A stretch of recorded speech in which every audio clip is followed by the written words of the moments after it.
Yes नमस्कार guys, आज मैं निशांत कपूर एक बार फिर से लेकर आया हूं एक बहुत ही शानदार सा सेशन आपके अपने पीडब्ल्यू यूजीसी नेट में।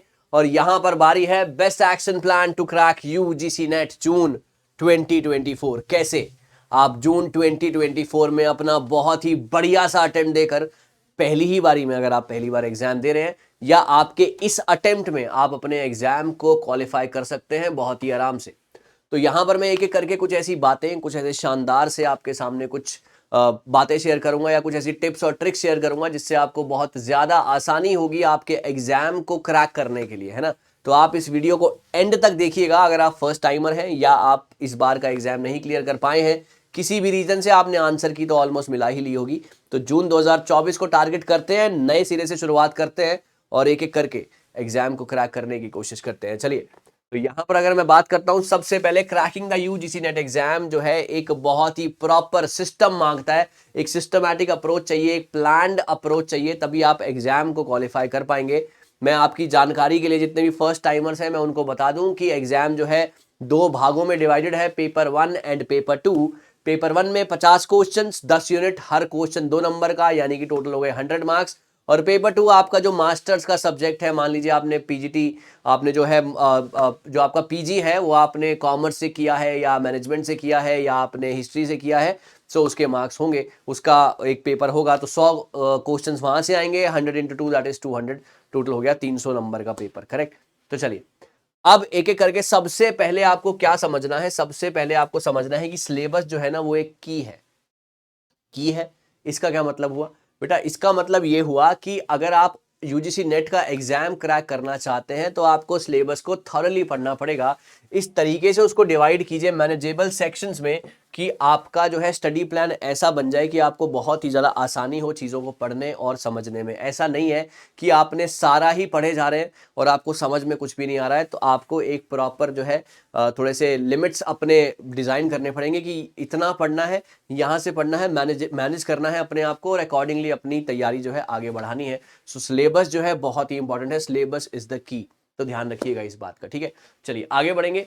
यहां पर पहला पॉइंट हो गया कि सिलेबस को पकड़ना है। दूसरा हो गया स्टे रियल। हमेशा अपने आप से झूठ मत बोलना कभी भी, हमेशा आपको अपने आप से सच बोलना है ना।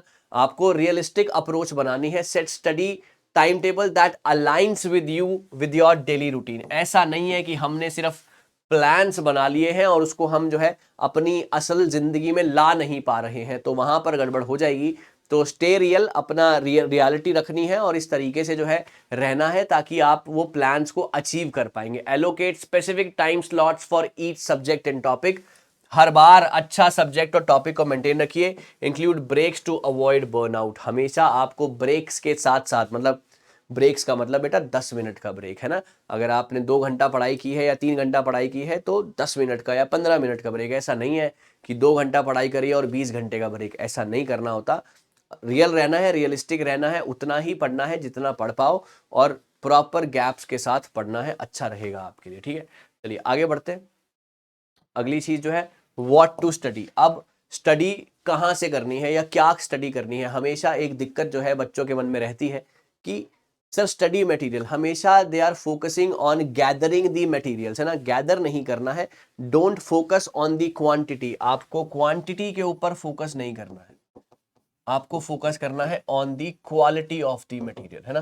क्वांटिटी पे फोकस नहीं करना है कि मैंने ये भी किताब खरीद ली, मैंने वो भी किताब खरीद ली, मैंने ये भी कर लिया, मैंने वो भी कर, ऐसे नहीं होता। आपको फोकस करना है क्वालिटी के ऊपर। Okay, collect the quality study material including the textbooks, reference books and the online resources. Utilise previous year question papers to understand the exam pattern. हमेशा एग्जाम पैटर्न आपको समझ में कैसे आएगा? एग्जाम पैटर्न आपको समझ में तभी आएगा जब आप प्रीवियस ईयर क्वेश्चंस को बहुत अच्छे से आपने पढ़ा होगा, आपने उसकी अच्छे से पढ़ाई की होगी, तभी आपको जो है उससे फायदा होने वाला है। आपको सिर्फ और सिर्फ अगर आप जो है यहाँ पर पढ़ते जाएंगे और आपने प्रीवियस ईयर देखे ही नहीं, आपने मॉक टेस्ट लगाए नहीं, आपने सिर्फ किताबें इकट्ठी करी है, तो वो आपको कहीं पे भी लेके नहीं जाएंगी। तो मेरा आपसे बस यही एक बड़े भाई के माध्यम से या एक दोस्त के माध्यम से, एक टीचर के माध्यम से जो है मैं आपको बोलना चाहता हूं कि हमेशा अच्छे तरीके से, है ना, क्वालिटी के ऊपर फोकस करना है, क्वांटिटी के ऊपर फोकस नहीं करना है। और previous year questions and understand the exam pattern, इसके ऊपर फोकस ज्यादा करना है। चलिए आगे बढ़ते हैं।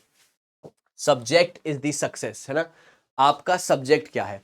Prioritise subject based on your comfort level and importance in the exam. आप किसके ऊपर फोकस ज्यादा है, आपको पेपर वन ज्यादा कॉन्फिडेंट हो आप, या आपने जो मास्टर्स में पढ़ा है आप उसके ऊपर ज्यादा कॉन्फिडेंट हो, और उसके हिसाब से अपना टाइम डिवोट करते चलना है और पढ़ते चलना है। ऐसा नहीं है कि जो चीज आती है उसको ही पढ़े जा रहे हैं और जो चीज नहीं आती है उसके ऊपर हमारा ध्यान ही नहीं है, उसको एंड में पढ़ लेंगे, तो फिर रिजल्ट भी एंड में ही आएगा, है ना। तो ऐसा नहीं करना।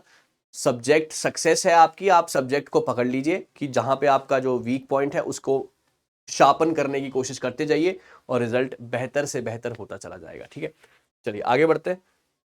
उसके बाद स्टे अलर्ट, आपको हमेशा अलर्ट रहना है। अलर्ट का मतलब सर, मतलब कैसे, मतलब अलर्ट का मतलब आपको हमेशा आपके आसपास क्या हो रहा है, क्योंकि अब जो पेपर है ना वो सिर्फ कंसेप्चुअल नॉलेज का रह नहीं गया है।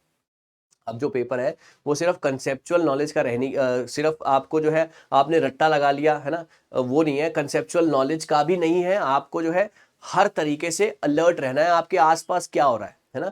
आपने ऐसा नहीं है कि आपने पिछले 5 साल के 1000 क्वेश्चन लगा लिए और आपका एग्जाम के इतना आसान होता तो हर बंदा कर लेता ना यार।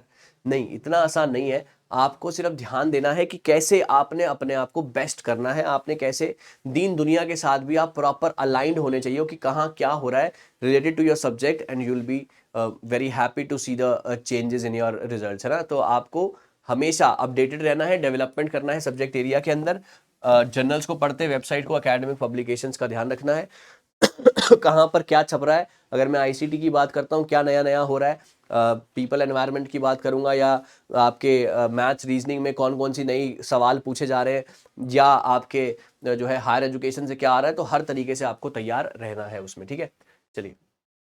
प्रैक्टिस मेक्स यू परफेक्ट, तो जितनी ज्यादा प्रैक्टिस होगी, जितना ही ज्यादा practice, solve the mock test and sample papers regularly to improve time and management, है ना।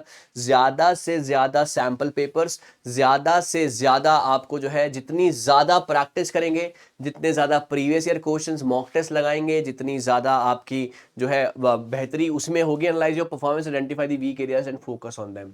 मान लीजिए कि आपने मॉक टेस्ट लगाया और आपके उतने अच्छे नंबर पहली बारी में नहीं आए, सेम आपने दूसरी बार, तीसरी बार, 20वीं बार, 50वीं बार कर रहे हो, आप सेम ही हो रहा है, तो इसका मतलब आप अपने आप से झूठ बोल रहे हो। आप मेरी बात समझो, आपने फोकस करना है कि अगर एक बार मेरे 300 में से, है ना, 300 में से अगर मेरे पहली बार में 150 नंबर आए तो अगली बार चाहे 155 आए लेकिन ज्यादा आने चाहिए।